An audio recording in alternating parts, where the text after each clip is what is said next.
A palavra do nosso Deus no livro de Atos dos Apóstolos. Atos dos Apóstolos. O texto que vamos meditar hoje, de Atos 19, do versículo 21 ao 41. O tema que eu pus para a mensagem de hoje é o tumulto causado pela idolatria. Foi uma situação que ocorreu, na vida do apóstolo Paulo, do missionário apóstolo Paulo e os irmãos que ali estavam com ele. Nessa ocasião, nós estamos estudando as viagens missionárias de Paulo, e ele já está aqui na sua terceira viagem missionária, e durante esse trajeto dessa viagem, Paulo se depara com esses problemas. E essas situações não mostram como nós estamos sujeitos, Quando saímos no intuito de pregar o Evangelho, estamos sujeitos a situações que vão vir contra nós, que vão trazer desconforto a nós, como aconteceu nesta ocasião. Então, nós vamos ler o texto, depois vamos expor a palavra e trazer a nós aquilo que o Senhor vai nos abençoar nesta noite. Dizendo assim: cumpridas estas coisas, Paulo resolveu, no seu espírito, ir a Jerusalém, passando pela Macedônia e Acaia, considerando, depois de haver estado ali, importa-me ver também Roma. Tendo enviado a Macedônia 2 daqueles que lhe ministravam, Timóteo e Erasto, permaneceu algum tempo na Ásia. Então, Lucas registra esses planos, esse planejamento de Paulo no que diz respeito às suas viagens.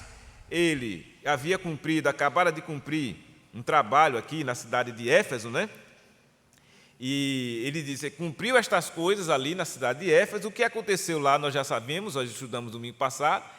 Houve uma manifestação milagrosa, extraordinária da parte de Deus, assim como também a palavra do Senhor foi pregada e muita gente se converteu. E a palavra do Senhor crescia e se fortalecia poderosamente, ou se prevalecia poderosamente. Foi assim que nós encerramos no domingo passado. A palavra do Senhor crescia e se fortalecia. E passadas estas coisas, se cumprido estas coisas, cuja vontade do Senhor foi certamente alcançada, de o Evangelho atingir aquelas pessoas ali, Paulo continua desenvolvendo o seu ministério. E aí Paulo planejou em si, consigo mesmo, e resolveu: eu vou para Jerusalém, e vou também passar lá pela Macedônia, Acaia, e depois disso aí eu vou haver estado ali, eu vou ver também Roma. Então Paulo fez esse planejamento de viagem. Por esse tempo, houve então um grande alvoroço acerca do caminho. Então agora vem o problema que causou o tumulto. Um alvoroço foi causado por causa do caminho. Os irmãos sabem o que é o caminho, Esse caminho com C maiúsculo, de respeito ao Evangelho, à Igreja do Senhor, à proclamação do Evangelho feita pelos apóstolos. Tudo isso faz parte do caminho, Era como era considerada a igreja naqueles dias, chamada de o caminho, as pessoas do caminho. Pois, então, o que aconteceu? Que alvoroço foi que aconteceu acerca desse caminho, da igreja, do Evangelho do Senhor? Um homem chamado Demétrio, ourives, ou seja, ele trabalhava com artefatos de ouro, fazia artefatos de ouro, ele era um ourives, chamado Demétrio, que fazia de prata, não ouro, mas prata, nichos de Diana, e que dava muito lucro aos artífices. Então vejam, o personagem que aparece aqui na história, na narrativa, é de um homem chamado Demétrio, bem articuloso e interessado em prosperar, como era próspero, lucrava através de ídolos, na promoção da idolatria. Convocando, então, juntamente com outros, da mesma profissão, então ele assumiu ali talvez um papel como se fosse um sindicato, o sindicato dos artífices lá da cidade. E aí disseram assim: senhores, sabeis que deste ofício vem a nossa prosperidade. Olha, ele já foi logo preocupado com o bolso, o lucro. E estás vendo e ouvindo que não só em Éfeso, mas em quase toda a Ásia, este Paulo tem persuadido e desencaminhado muita gente, afirmando não serem deuses os que são feitos por mãos humanas. Olhe, ele ouviu a pregação de Paulo, mas ele não aceitou a pregação, ele rejeitou e menosprezou Paulo. Este Paulo aí, ele chamou, este Paulo, ele tem persuadido, ou seja, levado as pessoas que são aqui nossos irmãos, compatriotas, nossos, daqui da cidade, nossa cultura, que nós aqui temos feito durante muitos anos, todo mundo aqui sabe, que a gente cultiva isso, a gente gosta, de adorar a Diana, que era Artemis, ele chama aqui de Diana, mas lá no tempo era Artemis. Tinha um templo de Artemis lá, e eles faziam tudo aquilo, idolatravam aquela deusa e lucravam muito também com aquela deusa. E o que aconteceu? O que causou esse tumulto? O que causou esse alvoroço? O Senhor Deus usou Paulo e pregou o Evangelho, e o Evangelho causou um tumulto, um alvoroço naquela cidade. Típico do poder de Deus mesmo, Causou um tumulto, as pessoas ficaram desconcertadas e muitos foram persuadidos. E o que aconteciam? Abandonavam a idolatria. Começaram a dizer que aquilo não valia nada e que atenderam a mensagem que Paulo pregou, dizendo: olha, esses deuses não feitos por mãos humanas não são deuses. E Paulo de fato falou isso, nós vimos lá em Atenas. E agora ele está dizendo: olha, ele tem desencaminhado muita gente, ele tem afirmado não serem deuses os que não são feitos por mãos humanas, e é verdade mesmo, não são. E aí aí eles disseram, não somente há o perigo de a nossa profissão cair em descrédito, como também o de o próprio templo da grande deusa Diana ser estimado em nada, e ser mesmo destruída a majestade daquele que toda a Ásia e o mundo adoram. Olha só, o idólatra, ele, para convencer as pessoas a atacar os missionários, a Paulo, ele na verdade estava interessado na questão financeira, no lucro. Mas o que é que ele faz para convencer as pessoas da sociedade daquela época a se voltarem contra Paulo? Ele usa a religião, ele usa a idolatria. Olha, além da profissão nossa, que a nossa profissão é essa, é fazer artigos de nichos de Diana para vender e lucrar, e a gente lucra muito com isso. Mas, além disso, pode correr o risco de a nossa religião cair em descrédito. E agora? As pessoas passarem a desacreditar, que é exatamente o que o Evangelho faz, O Evangelho, ele tira as pessoas das trevas. O idólatra, ele está na cegueira, ele está nas trevas, ele não percebe o perigo que eles estão passando. Então, vejam, para eles, o perigo era a religiosidade vazia e idólatra deles cair em descrédito. Eles não estavam preocupados com as suas almas. Em razão de que suas almas estavam numa situação lamentável, estavam mortos em delitos e pecados, eles estavam mortos em sua religião, porque a religiosidade sem Cristo é morta. A religiosidade sem o Evangelho não serve para nada, serve sim para condenação. Estavam todos eles ali numa condição, espiritualmente falando, terrível. E estavam aqueles que absorveram a pregação de Paulo livres, libertos, desta condição. Mas aquele coração incrédulo daquele homem chamado Demétrio, que reuniu os demais companheiros de profissão e outras pessoas que ali estavam, começou a tentar, certamente trabalhando em prol do inimigo das nossas almas, né? Ele estava trabalhando em prol do diabo. Enquanto Paulo trabalha para Deus, né, e o Evangelho, o Demétrio estava trabalhando em prol do seu bolso e também do inimigo das almas, porque o diabo trabalha exatamente para cegar as pessoas. Ele não quer que as pessoas se libertem. Não é interessante para o diabo que as pessoas se livrem, né, da sua escravidão. Não é. A luta dele é esta, é arrastar o máximo de número de pessoas com ele para o inferno. Só que quem está na religiosidade acha que não. Olha, não, Diana é uma deusa. Diana, nós aqui cultuamos a ela há muito tempo, é a grande deusa. Nós construímos um templo, olha, um próprio templo lá da grande deusa. Esse templo, de repente, pode não servir para nada. Se as pessoas começarem a achar que Diana, quem é Diana? Um ídolo qualquer, que nem tem boca, mas não fala, tem olhos e não vê, seus pés, suas mãos não apalpam, seus pés não andam.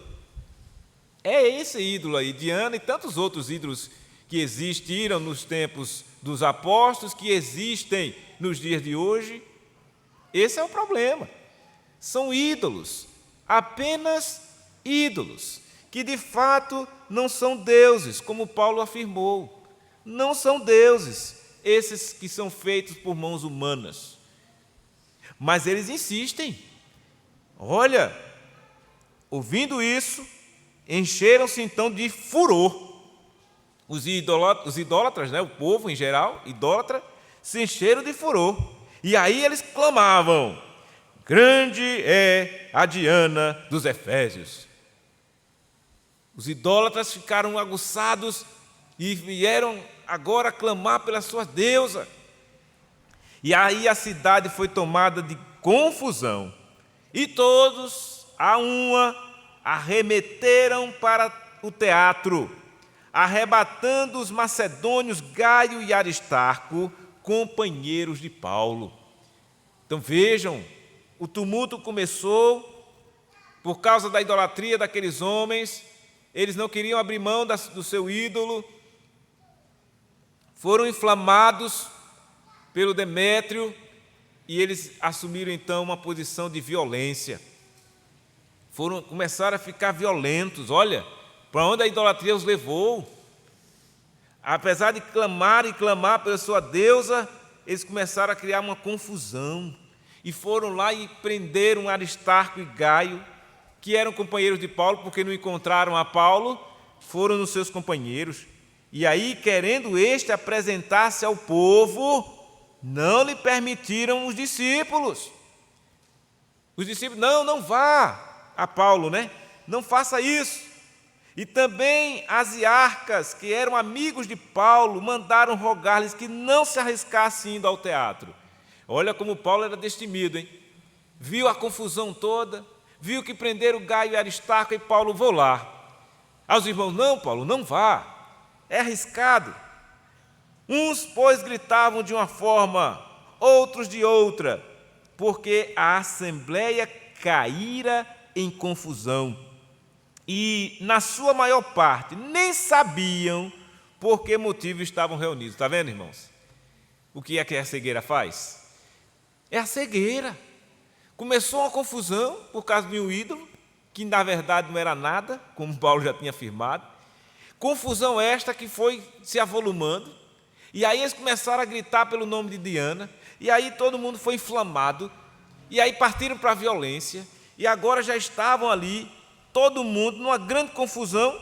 Mas quando vai ver, ninguém sabia o motivo por que estavam reunidos. Está vendo o que a idolatria faz? Engana. É um pecado terrível, destrutivo. Leva as pessoas à violência, não é? Leva as pessoas à maldade, leva as pessoas a fazer todo tipo de atrocidade, menos fazer aquilo que é correto. Idolatria causa isso, é confusão, confusão mental, é confusão no trato com as pessoas, é uma confusão. É isso que o ídolo causa nas pessoas. Vejam, um ídolo, uma coisa que não tem vida, não é? Mas aqueles que alimentam a sua idolatria é que promove isso. Por isso, ai daqueles que o fazem assim, ainda hoje, ficam alimentando a idolatria no coração das pessoas. Ai deles, vai pagar caro diante de Deus, o justo juiz, o Deus verdadeiro, o Deus que disse claramente em sua palavra: não terás outros deuses diante de mim, não farás para ti imagem de escultura. E ele dá razão porque não era para fazer, porque eu sou o Senhor teu Deus, o Senhor que te tirou da terra do Egito. Falou assim o Senhor Deus ao seu povo.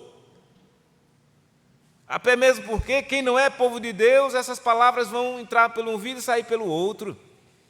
Quem não quer servir a Deus verdadeiramente, há realmente de servir aos seus deuses, que são muito mais maleáveis, porque um Deus morto nada pode fazer, nem dizer coisa nenhuma.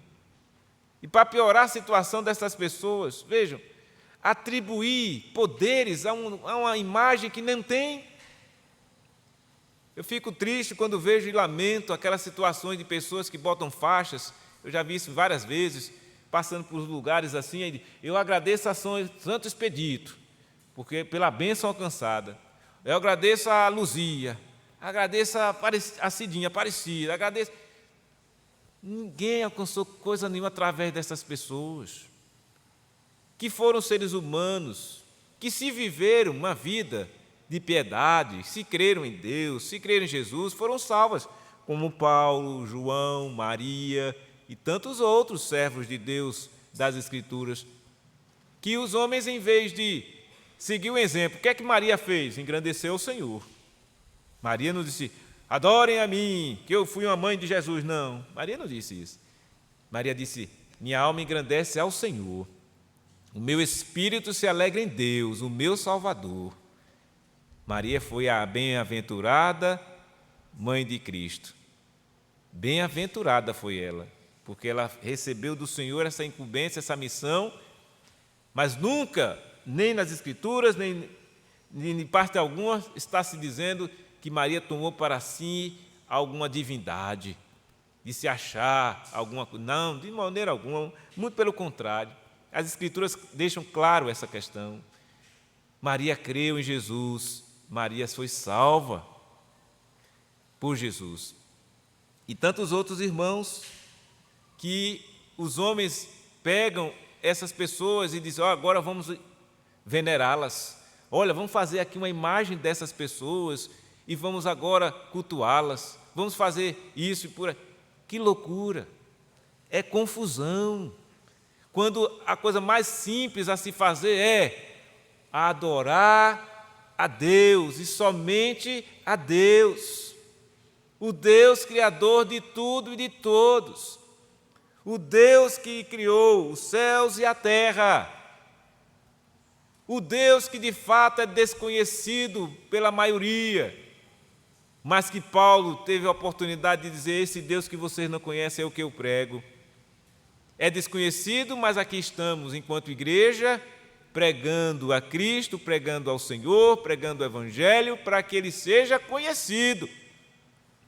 E aí vem agora a nossa responsabilidade, enquanto crentes, fazer o Senhor conhecido através do testemunho de vida de cada um de nós. Levar o Evangelho às pessoas, a luz do Evangelho, para que ninguém vai ter essa desculpa lá quando chegar o dia do juízo. Eu estou aqui, mas não sabia de nada, ninguém me falou nada. Não, Demétrio ouviu a palavra, mas rejeitou a palavra. Ele diz mesmo: olha, Paulo está persuadido, tem persuadido e desencaminhado muita gente, afirmando não serem deuses os que não feitos por mãos humanas, os que são feitos. Então, Demétrio estava ciente dessa verdade que Paulo pregou. De fato, não são mesmo. Os ídolos não são nada diante de Deus. O evangelho que Paulo pregou, o evangelho que nós pregamos, esse sim aponta para aquele que de fato é o Deus único e verdadeiro. Mas a incredulidade daqueles homens os levou a rejeitar o evangelho. Eles preferiram continuar preocupados com duas coisas: o lucro que eles tinham com a idolatria e, aproveitando isso, fomentar nas pessoas a idolatria ainda nelas, para que elas mantivessem assim, idólatras. Mantenham-se. Olha, já pensou que descrédito vai cair a nossa religião? Esse templo aqui, de muitos séculos, de muitos anos, construído com suor, e de repente agora não vai valer nada, por causa deste Paulo que vem pregar este evangelho aqui. E isso inflamou o coração daquelas pessoas idólatras. E assim eles fizeram. Então, tiraram Alexandre dentre as multidão, impelindo os judeus para a frente. Este, acenando com a mão, queria falar ao povo. Aí eles queriam falar. E quando, porém, reconheceram que ele era judeu, todos, a uma voz, gritaram por espaço de quase 2 horas, irmãos. Imaginem, quase 2 horas gritando: grande é a Diana dos Efésios. Vejam que loucura é a idolatria. É aquela situação que a pessoa não quer saber do evangelho. Quando você vai falar do evangelho para ela, ela vai dizer: olha, já tenho minha religião. Ou então diz assim: olha, fale de tudo, só não fale do meu ídolo. Tem gente que age assim. Eu até aceito você vir, venha, pode vir falar da sua igreja, do seu evangelho, de Jesus, mas não fale das minhas imagens. Tem gente que age assim. Idólatras. Então, não querem saber, e aí dá uma de simpático, né? Ah, pode falar aí do seu evangelho, mas é com desdém, com desprezo, sem respeito para com Deus, nem para com a palavra de Deus. É isso que o idólatra faz, é desrespeitoso. E então, eles ficaram por 2 horas gritando ali. E o escrivão da cidade, tendo apaziguado o povo, disse assim: senhores Efésios, quem porventura não sabe que a cidade de Éfeso é a guardiã do templo da grande Diana e da imagem que caiu de Júpiter? Olha aí, olha o alimentar da mentira. Dizendo ele que uma imagem caiu de Júpiter. Que conversa é essa? Se Demétrio é quem fabricava, e os artesãos eram quem fabricavam os nichos de Diana. Aí eles inventaram uma mentira. Assim como inventaram aqui no Brasil, né? A história da Aparecida. Olha, apareceu, né, vindo aí numa garrafa, encontraram no mar a imagem de Aparecida. Olha, foi um milagre. Coisa nenhuma. Tudo invenção humana, tudo coisa do homem. Não tem nada de espiritual nisso. Mas o que é que o idólatra tem essa capacidade? Criou-se a ideia de que a imagem de Diana caiu de Júpiter. Imaginem vocês, Júpiter, um planeta que não tem vida, não tem nada. Como é que essa imagem viria de lá? Imagine. Quer dizer, com um pouco de raciocínio, você já descarta, né? Não tem lógica isso. Tem lógica um negócio desse? Não tem, mas o idólatra ele não quer saber se tem lógica. Ele quer saber que é o ídolo dele. E ele acredita nessa conversa que está sendo dita. E o escrivão alimentando: olha, quem todo mundo sabe que a cidade aqui de Éfeso é a guardiã do templo de Diana e da imagem que caiu de Júpiter. E aí ele diz: ora, e não podendo isto ser contraditado. Está vendo, irmãos? Não se pode contradizer isto.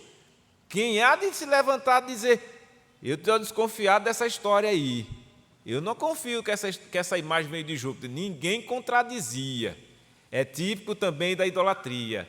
A cegueira é tamanha que ninguém faz a pergunta, ninguém questiona.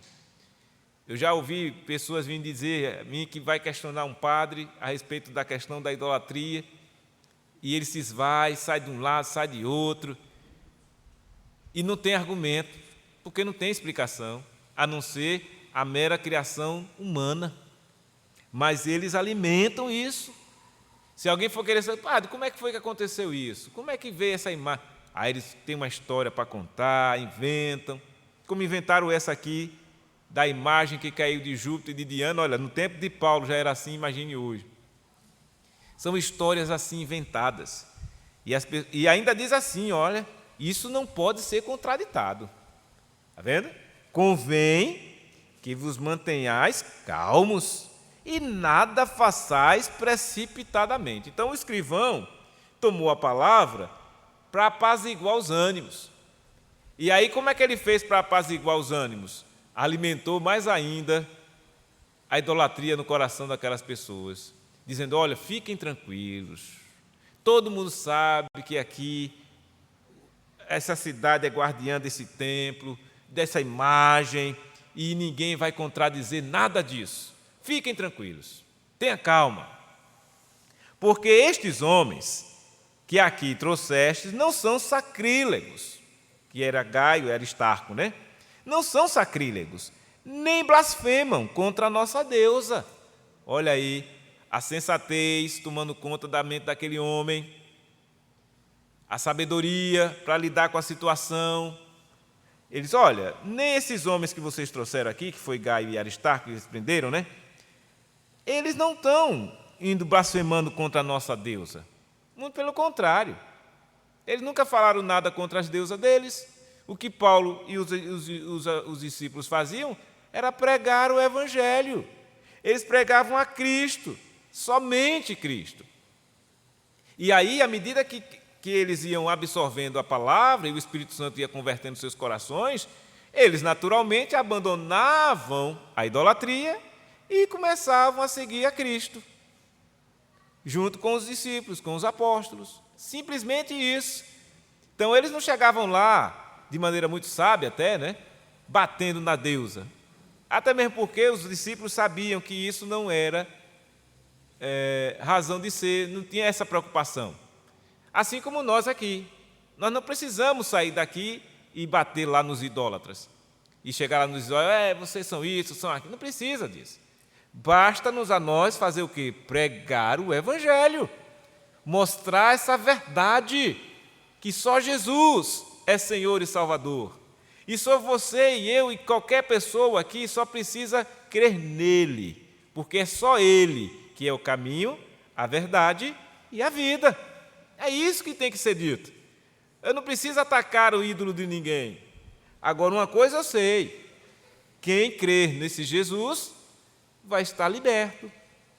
Não vai mais, vai se libertar dos ídolos, como aconteceu com os Tessalonicenses. Paulo elogia aqueles irmãos que abandonaram seus ídolos, jogaram fora, tocaram fogo.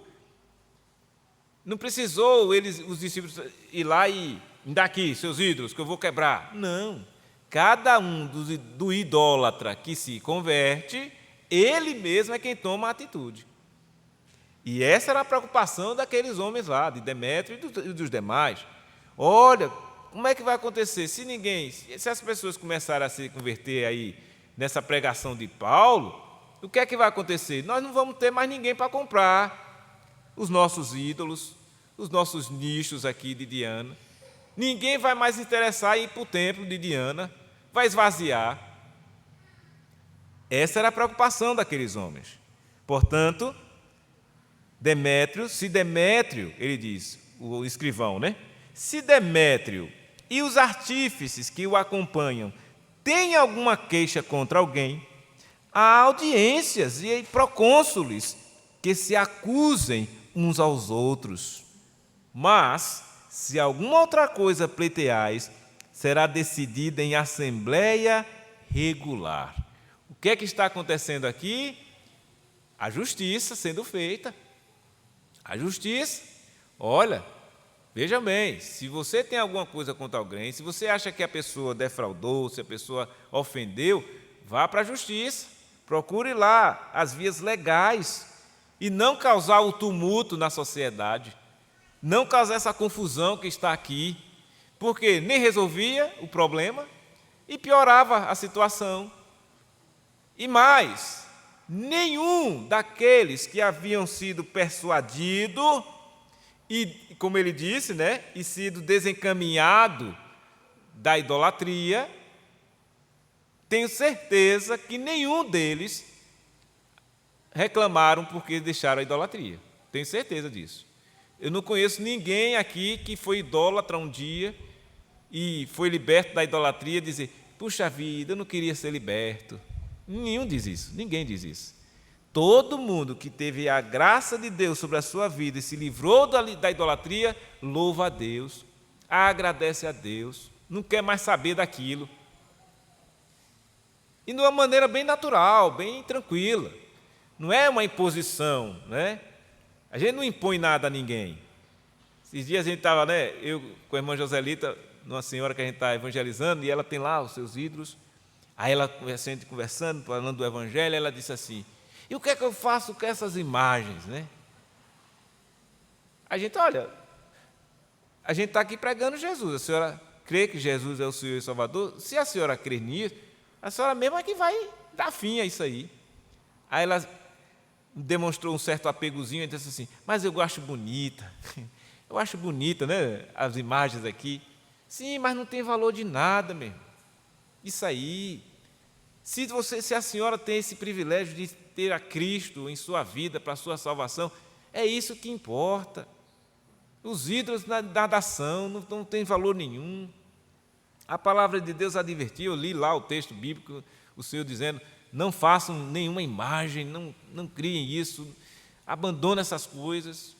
O Senhor requer que quem crer nele adore a Ele, sirva a Ele. E é isso que tem que ser, para o nosso próprio bem, para o bem das nossas almas. É uma libertação, irmãos. Mas a pessoa que está envolvida com a idolatria, se não for liberta pela graça de Deus e o poderoso Evangelho, elas vão continuar fazendo a mesma coisa.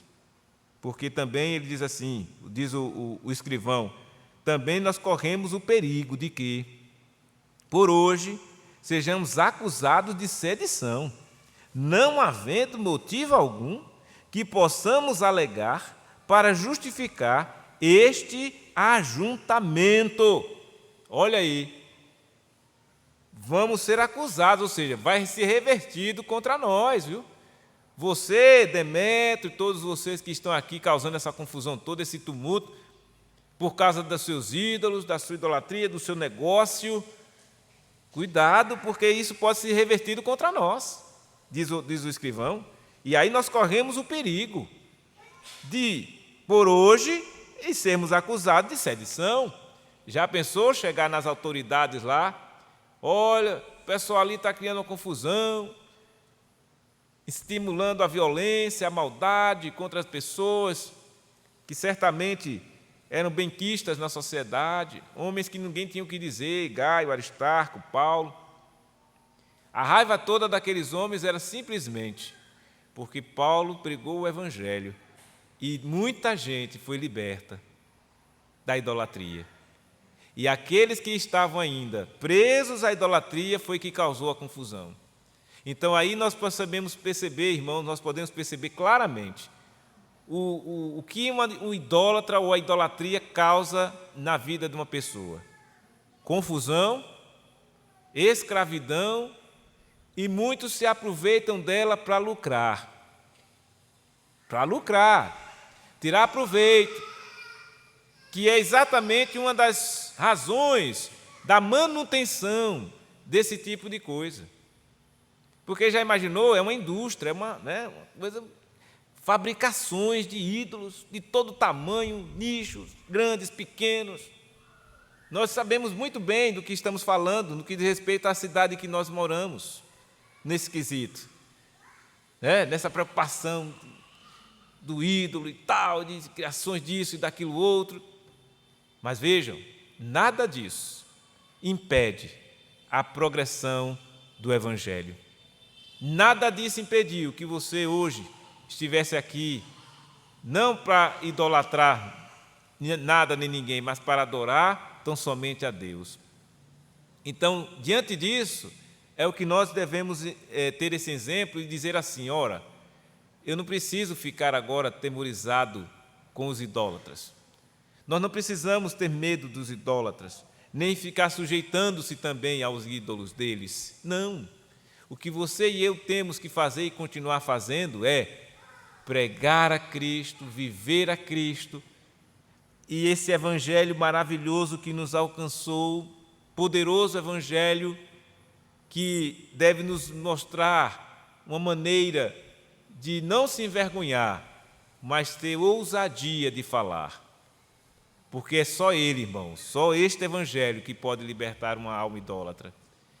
E sabendo nós disso, temos que lamentar mesmo a situação de quem vive assim aprisionado na idolatria.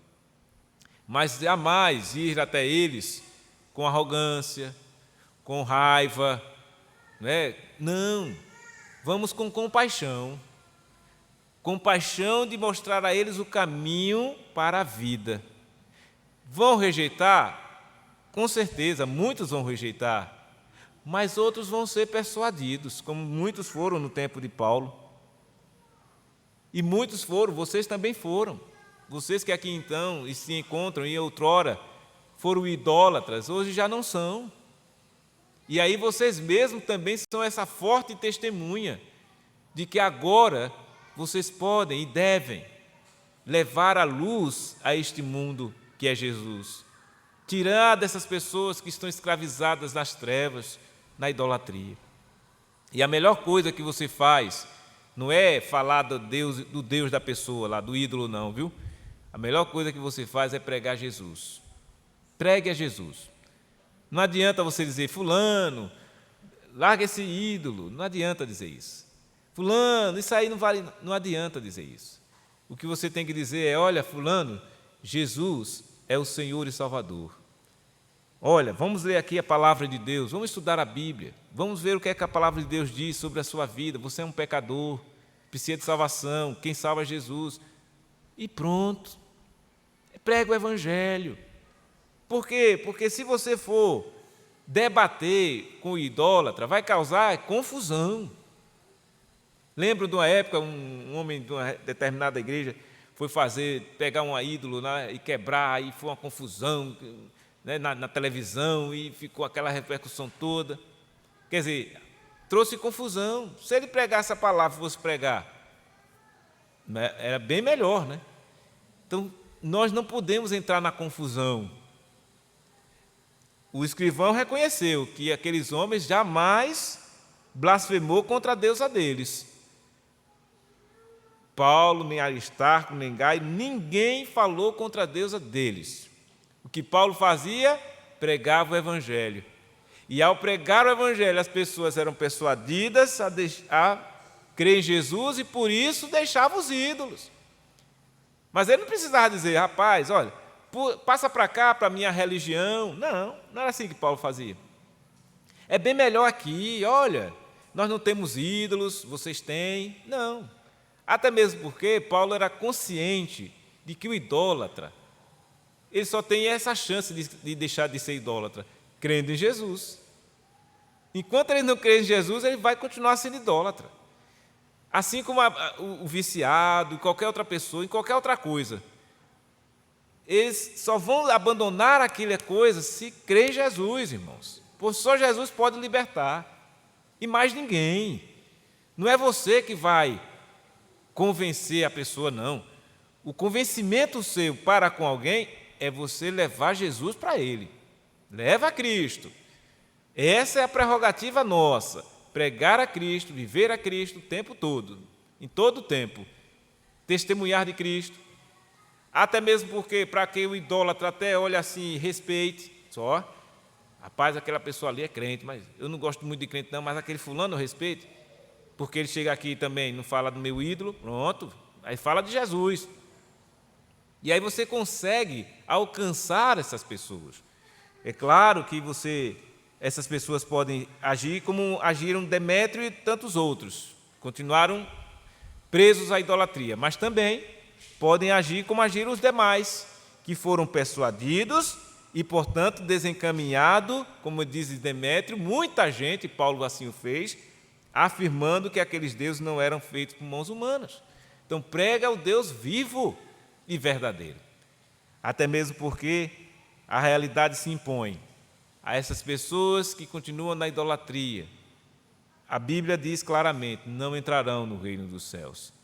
Então não adianta você dizer assim, não, ele é idólatra, mas é uma pessoa direita. Ele é idólatra, mas é uma pessoa mais legal. É uma pessoa que faz a sua religião certinha. Não é isso, irmãos, que leva para o céu. Isso leva para o inferno. Ser idólatra em qualquer circunstância é inferno. Diz a palavra de Deus lá em Apocalipse, não entrarão no reino dos céus, idólatras, mentirosos, homicidas, não entrarão no reino dos céus. A única chance que as pessoas têm de entrar no reino dos céus é se arrependerem de seus pecados, crer em Jesus e abandonar essas coisas. Então, os idólatras que hoje não são mais idólatras, são ex-idólatras, vão entrar no céu porque abandonaram a idolatria. Assim também como os homicidas, como os mentirosos, que abandonaram essas vidas de pecado porque creram em Jesus e foram salvos. Do contrário, se mantiverem na mesma toada, não entrarão no reino dos céus. Se Demétrio terminou seus dias aqui, ainda dessa forma como ele reagiu aqui, foi para o inferno. Com toda a sua prosperidade e riqueza que ele se aproveitou da idolatria do povo para enriquecer, foi para o inferno. Se ele não creu, porque aqui, segundo a história bíblica, ele criou essa situação toda, essa confusão toda, esse tumulto todo em favor da idolatria, do lucro que ele estava tirando com a idolatria. Mas o parecer desse escrivão, após ter falado a respeito disso, ele, havendo dito isto, dissolveu a assembleia, ou seja, a confusão acabou, o tumulto acabou, só foi colocar as coisas no seu devido lugar. Ele chamou a atenção deles e olha, não é assim que se procede, não é verdade isso. Eles não fizeram isso, eles não fizeram nada, eles não falaram nada contra a nossa deusa, eles simplesmente pregaram o evangelho. Falaram do caminho que vocês estão aí dizendo. E esse alvoroço que causou o Evangelho é um alvoroço saudável, porque quando o Evangelho causa um alvoroço, é para o bem daqueles que são alvoroçados pelo Evangelho. Feliz de quem é transformado pelo Evangelho. Feliz de quem é liberto de uma situação dessa. E, infelizmente, a maioria das pessoas, elas não são transformadas porque elas muitas vezes rejeitam o Evangelho, fecham o coração e ainda ficam com raiva de quem pregou o Evangelho para ela. Foi o caso de Demétrio. Começou a odiar Paulo. E aí o que é que aconteceu? Desprezou o apóstolo. Este Paulo para ele era um qualquer. Paulo era um servo do Senhor, um apóstolo, um homem tirado de uma situação que nós já sabemos para ser um apóstolo aos gentios. Mas é a situação que Paulo se encontra, oposição. Mas vocês acham que Paulo recuou? Não. Muito pelo contrário, ele até com toda a sua disposição disse, olha, eu quero ir lá. Quando viu a confusão, eu quero ir lá. Os irmãos foi que segurou ele. Não, Paulo, não precisa ir não. Fica aí, não entra nessa confusão não. E eles ficaram lá, tumultuando. E diz a palavra que aquelas pessoas faziam tudo aquilo sem saber o que estava fazendo. Nem sabia o motivo. Era a turma que gostava da confusão. E por quê? Porque viviam em um estado espiritual de morto. Essa é a condição do idólatra. Vivem no estado de morto. E por isso causam confusão, eles mesmos não sabem nem o que estão fazendo, nem sabem, alimentam aquilo ali, nem sabem por quê. Aí se você perguntar, vai dizer, não, é porque minha mãe me ensinou, meu pai, minha avó, eu aprendi, eu cresci assim, foi minha religião desde pequeno, e essas conversas todas que a gente já sabe. Que não importa, o que importa é Cristo Jesus é o único Senhor e Salvador, só Ele pode libertar. Por isso que Ele disse que conhecereis a verdade, e a verdade vos libertará, só a verdade, irmãos. Nada mais pode libertar uma pessoa da idolatria ou de qualquer outro pecado a não ser a verdade. Por isso, proclamemos essa verdade, falemos de Jesus, levemos o Evangelho a toda criatura, atendendo à ordem que o Senhor Jesus nos deu. Ide, portanto, fazei discípulos de todas as nações, ensinando-os a guardar todas as coisas que eu vos tenho dito, disse Jesus na grande comissão aos seus discípulos e a todos nós também. Portanto, irmãos, que durante toda esta nossa caminhada aqui, estejamos com esse propósito de testemunhar de Cristo, de pregar a Cristo. Mesmo que isso venha causar algum desconforto, mesmo que isso às vezes possa trazer nas pessoas essa condição que aconteceu aqui com Paulo e Aristarco e Gaio, mas não desanimemos em pregar o Evangelho. Não deixemos de lado esse propósito sublime, maravilhoso, pelo qual Deus te chamou. Você foi chamado por Deus agora na condição de servo, de filho de Deus, para ser testemunha deste Evangelho. Vocês receberam o Espírito de Deus para serem testemunhas deste Evangelho. E façam isso, continuem fazendo.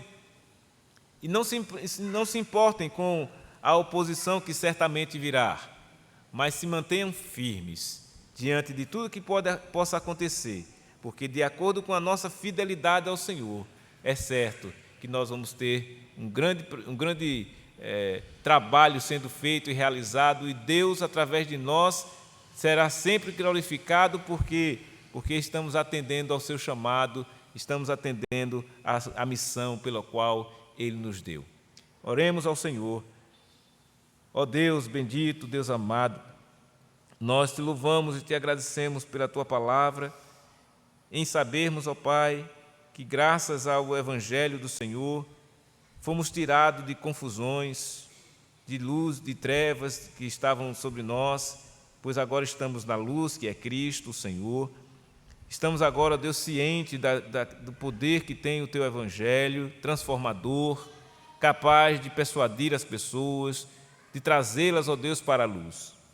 E assim sendo, ó Deus, que seja essa a preocupação de todos nós, enquanto igreja, aqui neste mundo, nesta cidade, que preguemos o Evangelho, que vivamos este Evangelho, a fim de que o nome de Cristo seja honrado e glorificado, e que nós não sejamos tomados, ó Deus, por medo, nem pelas confusões que podem surgir dos idólatras, daqueles que estão envolvidos em seus pecados e que não conseguem nem sequer, ó Deus, perceber o perigo que estão passando as suas almas, escravizados, ó Deus, pelo pecado que tenazmente os assedia. Ó Deus, nós te louvamos e te agradecemos pela tua graça, pela tua bondade para conosco, pela libertação que o Senhor nos trouxe e por hoje sermos chamados filhos teus, homens e mulheres que agora amam ao Senhor e que estão aqui reunidos para louvor da sua glória. É o que pedimos assim agradecidos, no nome santo de Jesus, Senhor e Salvador nosso. Amém. Amém. Receber a bênção, irmãos. Que a graça do Senhor Jesus, o amor de Deus, o nosso Pai, e a comunhão do Divino Espírito Santo esteja sobre todos vós, sobre toda a igreja do Senhor Jesus espalhada na face da terra, hoje e para todo o sempre.